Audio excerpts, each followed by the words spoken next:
Hi, and welcome to Castanet's Week in Review. I'm Nich Johansen with your top stories from this past week. The number of COVID-19 cases connected to multiple exposure events in Kelowna over a 2-week period in late June and early July grew to 35 this week.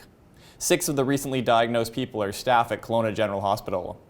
The cluster of cases stemmed from a single group of people who visited Kelowna from Alberta, the Lower Mainland, and the interior.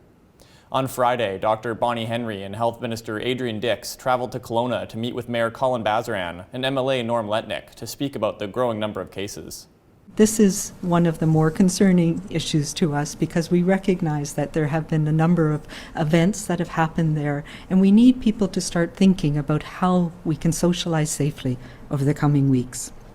We anticipate that there will be more cases in the coming days, as people who were exposed are now starting to develop symptoms. An outbreak at Oliver's Crazy Cherry Farm Company is possibly linked to the Kelowna cluster, while a Naramata winery and a Kelowna clothing store temporarily shut down due to possible COVID exposures. A Summerland home was spray painted with racist graffiti, including swastikas, Monday night, but the community has rallied around the targeted family. The Leckies, an Indo-Canadian family, were woken Monday night after their window was broken to find red racist graffiti on their exterior walls. Come out and look this, make me more upsetting, but not before, but now every time I look, I say why somebody did to us. The RCMP are investigating the incident as a hate crime. Thursday night, the community rallied around the family, holding a physically distanced drive-by parade to show their support. We have all kinds of support from the town. Everybody's supporting us and they want to come and clean this mess.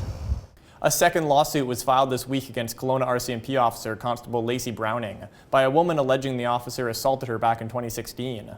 Fiona Reed claims Constable Browning slammed her face into the pavement during an arrest in the early hours of January 1st, 2016. No charges were ever laid against Reed. The suit comes after the criminal investigation into Constable Browning's treatment of Mona Wang during a wellness check wrapped up. The Abbotsford Police Department will review the investigation before it's forwarded to the BC Prosecution Service. The BC government agreed to a class action settlement agreement this week that could see upwards of $15 million paid out to victims of a former Kelowna social worker. Robert Riley Saunders allegedly stole money from dozens of at-risk youth in his care between 2001 and 2018. The majority of the youth were Indigenous. The settlement agreement could see individual victims paid out as much as $250,000 each. The agreement must still be approved by a judge. While a criminal investigation into Saunders' actions was completed in April, no charges have been laid at this time. And a Vernon Brew Pub is honoring BC's top doctor by naming one of their beers after Dr. Bonnie Henry. The Bonnie Henry Blonde Ale has been a hit so far at the Martin. It's our most popular beer as we speak. It's a little drier than the lager, but it's very drinkable. It's an every person beer, and it's in salute to Bonnie Henry herself. That's it for this week's Week in Review. For Castanet News, I'm Nich Johansen.